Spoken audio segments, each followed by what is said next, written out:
Generative AI and large language model chatbots like ChatGPT are poised to change the world. Tools like these could raise global GDP by 7% or $7 trillion over the next decade. They'll save us time at work and speed up overstretched public services. But who will benefit and who will lose out in the AI race?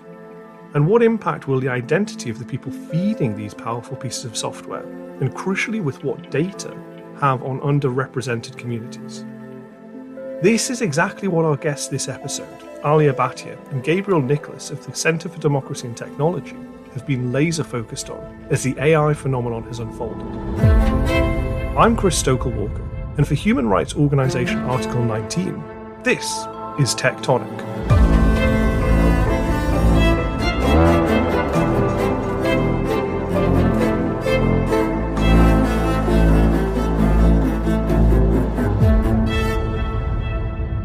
Well, Aliya Bhatia and Gabriel Nicholas, welcome to Techtonic. Thanks so much for having us. Yeah, thanks for having us. Brilliant. And I'm really glad to have you because I think that you are the perfect people to talk to about the AI revolution that we're currently undergoing. A lot of journalistic attention has been focused on what AI means for jobs, for society, about the spread of disinformation. Well, we had a good run. The Biden administration asking the public for help regulating artificial intelligence after a bot laid out plans to destroy humanity. AI is already driving that change in every part of American life, often in ways we don't notice. Almost 1 in every 2 jobs have a high risk of being automated by machines. It also comes a month after Elon Musk joined other tech leaders warning about the risk to society if AI is not reined in. You think that's real? It is conceivable that AI could take control and reach a point where you couldn't turn it off and it would be making decisions for people. Yeah, absolutely. Absolutely. No, that's definitely where things are headed, for sure. But we often seem to overlook the expression and the plight of people in other parts of the world where English isn't the dominant language. So I know you've both been looking at this and put out a paper in May on this subject. Aliya, what are some of the ways that the rise of tools like ChatGPT will affect people in that part of the world? Yeah, thanks so much for having us, as I said. And we've been really excited to look at sort of the specific large language models that are powering many of these sort of chatbot applications like ChatGPT and the like. And as someone who's interested in technology, it's been super exciting to see people all over the world use these tools for like lots of different really fun applications, from like writing emails that they don't want to write themselves to doing more research and using these language models to repurpose and do like tasks like sentiment analysis. We've even seen artists use these tools to like fill gaps in literature and write in the vein of like Keats and Shakespeare in different applications.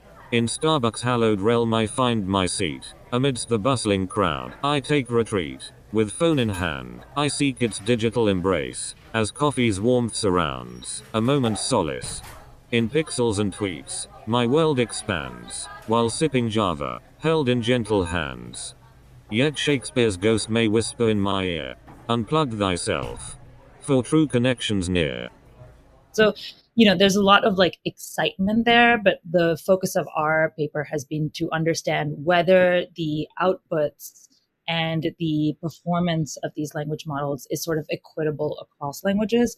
And when they aren't, why not? What are some of the challenges and opportunities there? And one of the biggest things we found was that even when these models are applied or used by non-English language speakers, they are still trained predominantly on English language text. And the impact of that is that they sort of encode English language values or assumptions even in the outputs when they aren't in English.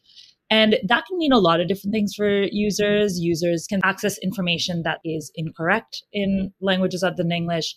Sometimes because of the dearth of training data in languages other than English, they might receive incomplete answers in different languages. And sometimes these models also see sort of translated text. So as a result, the outputs in these different languages are what we call translationese, awkward translations from English to a different language. So that all results in sort of muddying an information ecosystem for a non-English language speaker. in accessing information that's incongruous to their local context or confusing or sort of encoding a worldview that's outside of what that language community is usually outside of what their usual sort of information ecosystem and reality look like.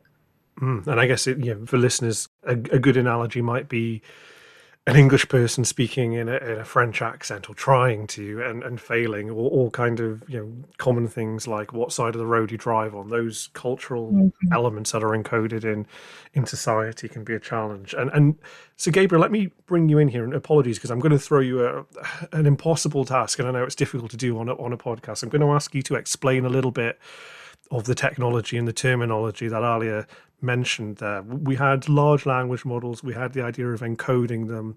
How do large language models work, and what are they? And how does this encoding matter to them? Great. Thank you, Chris. And thank you for the question. I will do my very best. So large language models are essentially an AI system that can read in lots and lots of text and learn patterns within that text. And the sort of idea is the more text that you show it, and the more diverse text that you show it, the more it is able to learn about different topics and get a better concept of how language works. With multilingual language models, which Aliya and I have looked a lot at, we see these models getting trained in several different languages. For the most part, language models, most of their data ends up being English data, right? The majority of the internet is written in English. There is just a lot of English data out there for sort of long reasons of colonialism and neocolonialism. It's the legacy of that. But it ends up with a situation where there's a lot more data to train language models in English than there is in other languages. Language models can be used to generate text like they are in question and answer systems, but they can also be used to analyze text. Aliya and I in our paper talk a lot about how language models actually end up getting used for things like content moderation, and we raise concerns about how they could be getting used in things like resume scanners, asylum applications. There's a lot of potential ways in which these models can be used, not just to generate, but to analyze text. And with the multilingual aspect, there are many languages for which a language model does not have as much text data to learn from. And so in order to make up for that dearth of text in some languages, what the model does is it infers connections between English and another language, right? So it can infer, if a language model is trained on text from a bunch of different languages, but not very much text from Finnish, perhaps the way that the model understands Finnish is because of the connections it has from Finnish to English and back again. So guessing, essentially. Yeah, exactly. And it ends up being this funny thing, right? Of maybe the word shoe and sock appear near each other in English, but the Finnish word for shoe and the Finnish word for sock don't appear near each other in any of the text that the model is trained on. And so instead, what the model has to do is it learns through the intermediary of English, right? It knows the Finnish word for shoe and the English word for shoe are related. It knows the Finnish word for sock and the English word for sock are related. And through English, it understands that the Finnish word for shoe and the Finnish word for sock are related. Now, that makes sense in the example of shoe and sock. A lot of cultures, those are next to one another.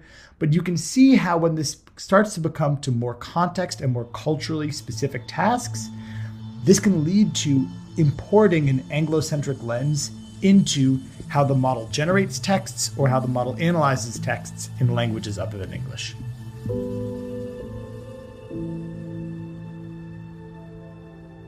Aliya, the problem here, I guess, is then not if we're talking about shoes or socks and coming up with shopping lists, but the way that AI is currently being heralded as kind of this ubiquitous technology that's going to be involved in all aspects of, I guess, particularly government, we're worried about in this instance.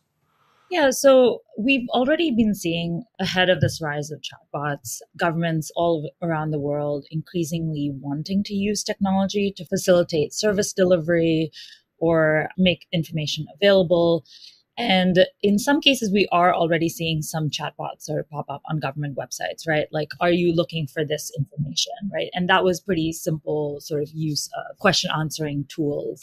But what we're concerned with is this application of this technology at scale, and also a desire to sort of encode or establish national language policies through the use of this technology.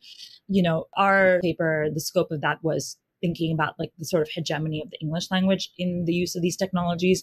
But at the more regional level, we can see governments and countries try to make these technologies better by choosing and by making a very active decision of like which language to advance versus the other. And as you said, that is history repeating itself, right? We've seen already around the world official national language policies sort of advance linguistic access at the expense of other languages spoken by either minoritized communities and things like that. And so, I think governments will have to make a similar decision when trying to advance performance of certain models in a language like Hindi at the expense of other regional languages.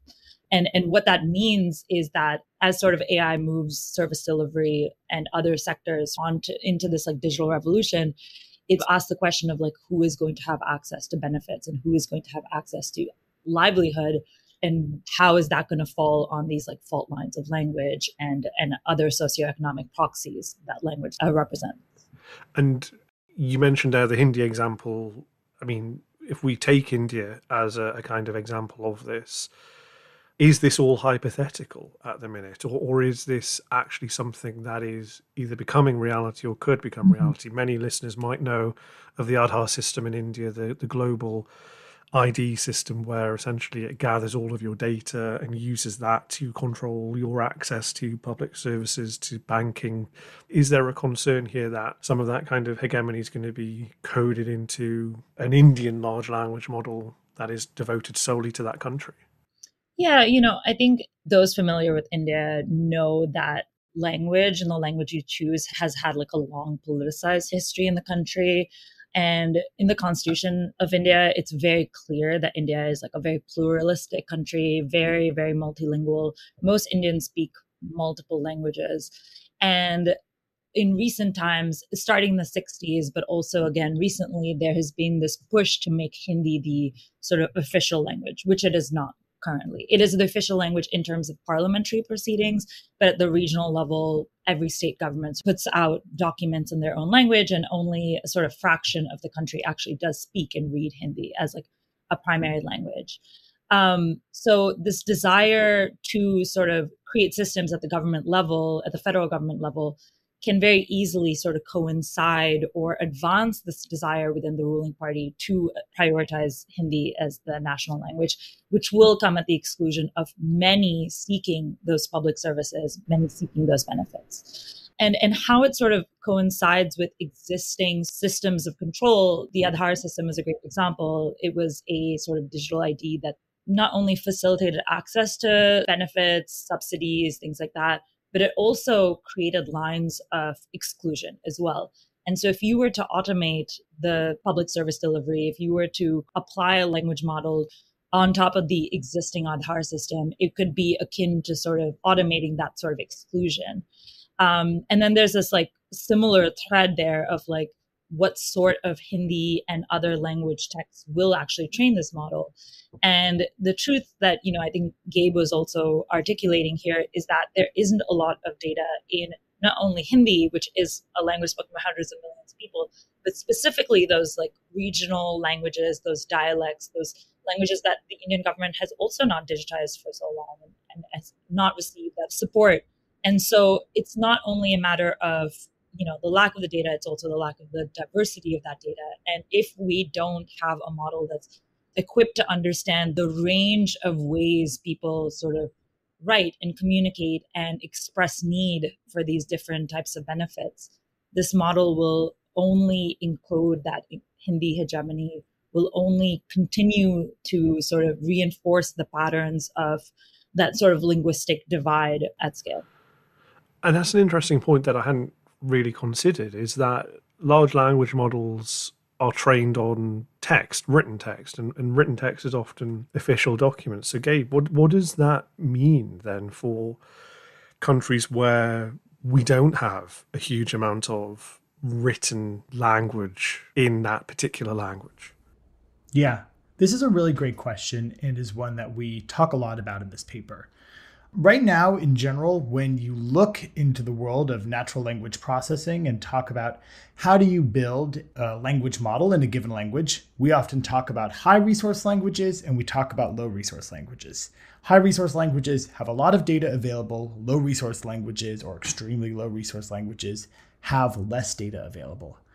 But it's not just a volume of data available. It is also a quality of data and a diversity of data, right? So in many of these low resource languages, the quality of data ends up being very low. A lot of times the data used to train these models are scraped from the internet.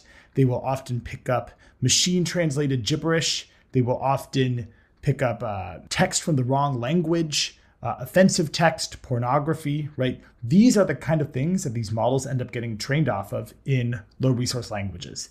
And the cleaner, more high quality data sets end up being pretty limited in their range of topics. Sometimes a language will have a Wikipedia corpus, but a lot of the times there will only be biblical or religious, usually Christian religious texts available in languages, or maybe parliamentary proceedings, right?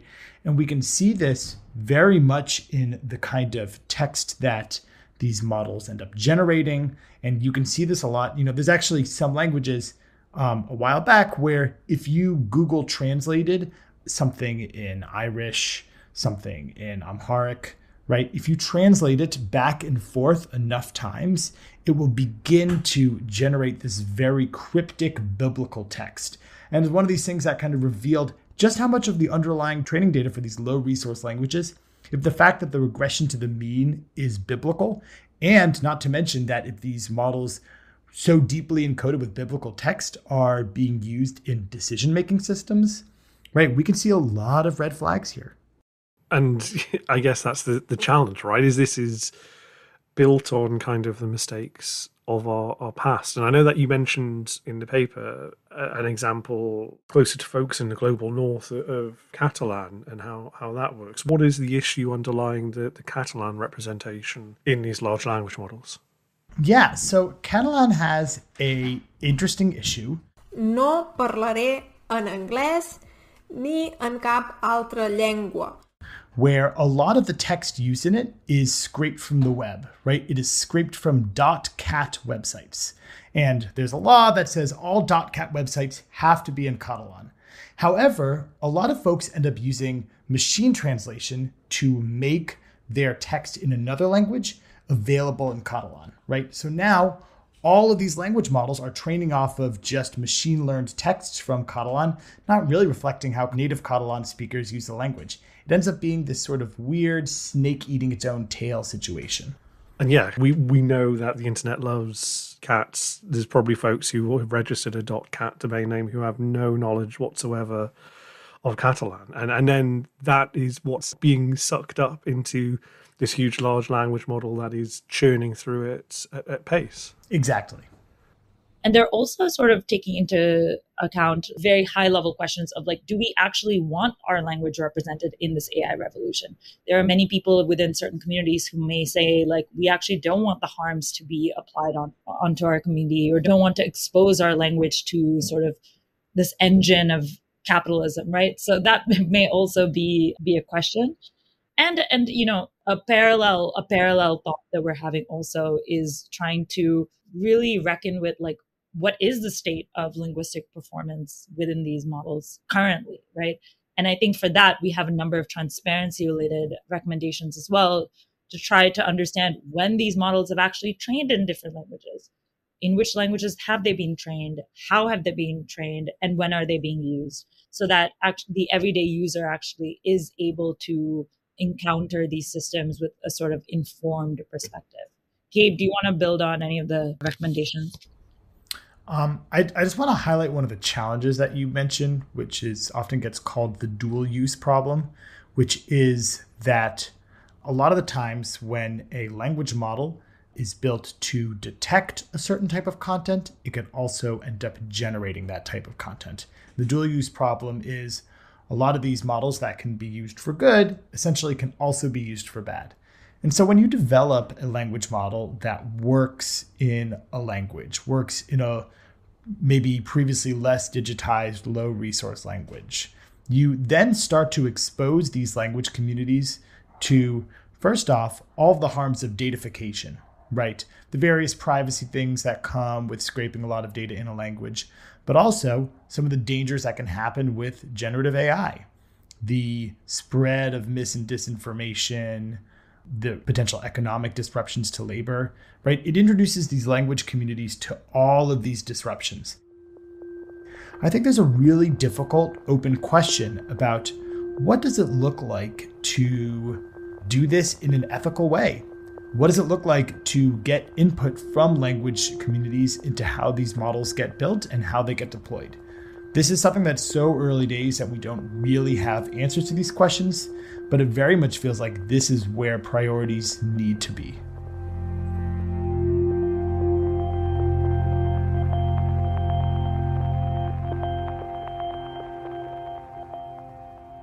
You mentioned that the language communities need to be involved. The NLP community, the natural language processing community, which is a subsection of AI research, needs to be involved. And then there are everyday users as well, and we can maybe get on in a second to what we can do to try and ensure that we are encoding these things with the right messages and in the right languages. But the kind of often literally billion-dollar question here, I guess, is the big tech companies. It won't escape a lot of our listeners' attention to know that some of the biggest large language models, some of the biggest chatbots that we're using right now are generated, developed, sometimes sold by big tech companies. OpenAI with Microsoft's investment, Google with its version called Bard.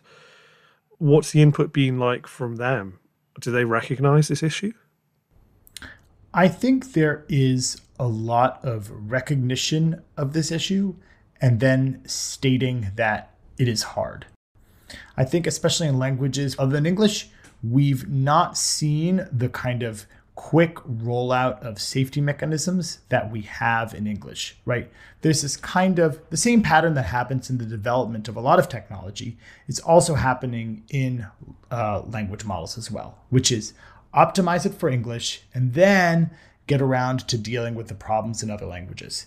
But as we've seen in the example of social media, right, where there were these countless global crises that were caused by a lack of content moderation, a lack of building systems that kept non-English language communities safe, these can have real harms if you don't address them quickly. It's not enough to deal with them later. It's something that we want to see more investment in right now. And we can call a spade, Darren. I'll come back to you in a second, Aliya. But when we talk about some of the harms that social media wrought, a lack of content moderators in specific languages in less developed parts of the world, or less economically developed parts of the world, I should say, essentially caused conflicts. And so is this a hard question or is this an expensive question? I think the cases that you were just mentioning or alluding to in the social media content moderation example is a really like a microcosm of what we are seeing with these like language models, which is it wasn't just that there was a lack of investment in these systems and processes and in recruiting human reviewers. It was also a perpetuation of a specific perspective, an English perspective, an American English perspective applied onto different examples, right? If you were to look through several of the, Meta Oversight Board cases, just to specifically talk about one company, you would see a reckoning internally. And some of the decisions the Oversight Board has resulted in like the, National Congress attack in Brazil, or in, in the case of like taking down images of the LGBTQ community in the Middle East and things like that, you would see an internal reckoning of like, wait, we do have a policy. This post does actually violate this policy we have. However, we perceive this post to be something totally different. And that was another example of just like two different contexts, lost in translation, being disconnected from one another, and having an apparatus to actually do something about it. But for whatever reason, using a specific viewpoint and not really understanding the perspective on the ground. And I think that's sort of what's happening here, right? I think companies are acknowledging that they have users around the world. They are, Microsoft, for example, over the last 10 years has expanded its operating system, its use of keyboards in multiple different languages, over 50 languages. There's definitely a reckoning and an acknowledgement that these systems need to work for their user base. But, for not to be crude about it, they are following the money, right? There's no incentive to do it unless the user base is demanding it and withdrawing their dollars or sort of paying for it, right? And I think we are seeing that in terms of, in the last few years, we've seen Microsoft and Google invest millions of dollars, if not billions, to digitize Indian languages, for example. And, the cynic in me has to wonder if this is coinciding with the sort of arms race rhetoric around China, if it's coinciding with the increased population of India, the market power that now India has around the world.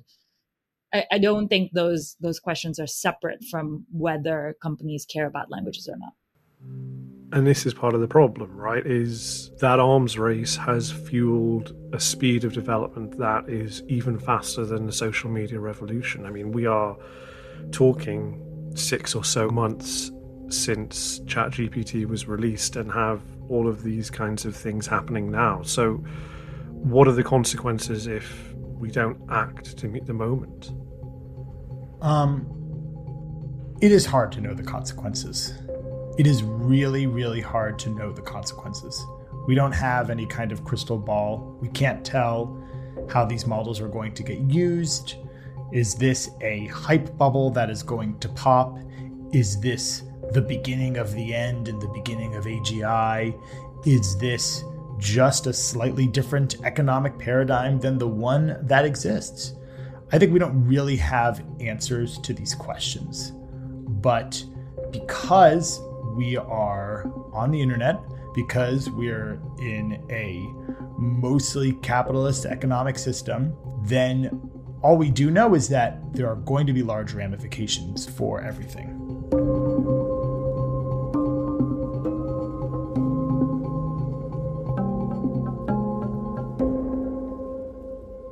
I guess I wanted to a little bit rewind to a framing that you put earlier, Chris, of is this hard or is this expensive? And I think the answer is that it is hard and expensive, right? So one potential issue that these models could end up creating is the centralization of language, or like language erasure, right? Will dialects or, entire languages end up getting destroyed because there's so much centralization around language models and like the economics that they fuel? That may be the case, right? So how do you deal with that, right? If we look at the example of Spanish, there are many, many different dialects of Spanish, and a model like ChatGPT doesn't reflect those different versions, right? It might reflect Mexican Spanish or Spain Spanish much more so. Well, all right, how do you want to deal with that? One way could be to be introducing location to tell where the user is coming from. But is that really the kind of data that we want these models to be able to collect, right? Is it better to make mistakes assuming some other kind of Spanish, or like regress to some mean? Like designing these systems to preserve the unique traits of every different kind of Spanish is just a really, really tough problem, one that has kind of no precedence and no very clear answer. And I think there is still work to be done on these hard problems. But the question is, are companies willing to invest in the work to address these hard problems? And that's where it becomes an expensive problem that I don't know that companies are willing to take on all of them, or at least as many of them as we'd like. Yeah, and I think that's one of the biggest points about just like this convergence effect and centralization of language, that a lot of computational linguists are afraid that this move towards not only AI, but specific technical architecture may sort of people are already really used to using dominant languages on the internet because of the lack of representation of languages online. This might just like power that, as every sector we encounter, like employment, banking, healthcare, move online, will sort of be leaning on our dominant language usage more heavily at the expense of the other languages we speak at home and things like that. But there's also, I don't necessarily think some of the harms that this wave of AI has raised are particularly new, but they are perhaps more pernicious because they seem to be more opaque. In this sort of current wave of like language model discussion, there are currently a few language models that are being sold at this like enterprise level for a number of downstream applications. And so if we take, for example, search, the use of chatbots integration in like our current search engine apparatus, I'm concerned that, the same fault lines that we had with search of like few high quality results in certain languages or few high quality or relevant results in certain cultural search terms and things like that are only going to get more and more apparent, but less and less transparent. And because we are relying on just a few larger and larger language models for a number of downstream tasks, the sort of accountability layer is like harder because of just like the number of ways we encounter them at the application layer. So that sort of is one of the things that make me nervous, and something that I think a lot of NLP communities are pushing back against, saying like actually in languages, in like a subset of African languages or a subset of like polyglossic languages like Spanish or Arabic, perhaps smaller models are actually the answer, or perhaps models trained on only African languages where the high resource languages is still an African language that is actually more successful. So I think, one of the things we need to do is sort of push back against this notion that the only approach is the sort of like big tech approach or proprietary model approach.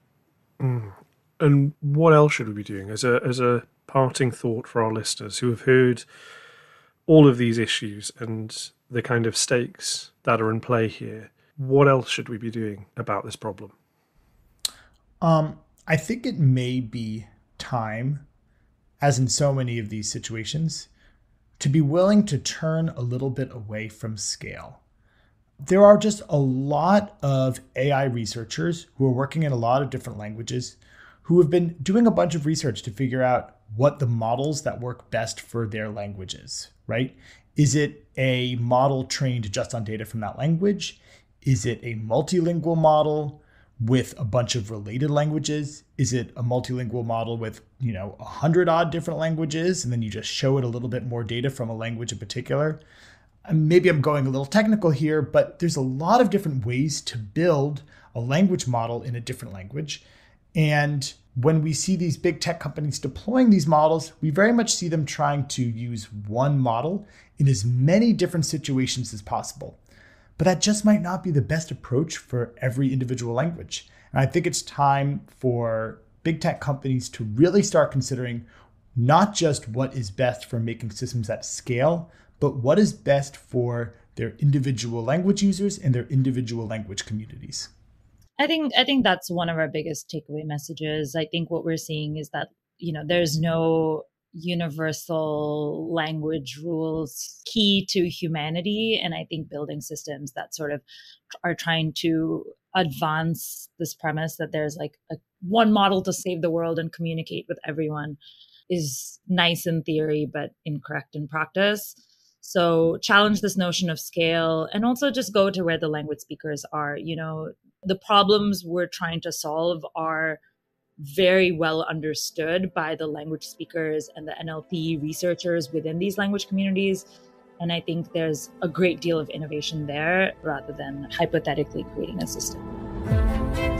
Aliya, Bhatia, Gabriel, Nicholas, thanks so much for taking the time. Great. Thank you, Chris.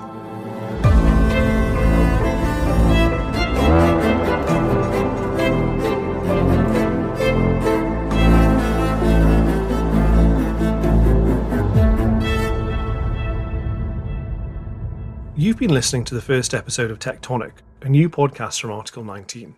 We hope you'll join us for future episodes, which will be releasing every fortnight and looking at the wide variety of ways that the seismic shifts we're currently seeing in technology can affect our freedom of expression.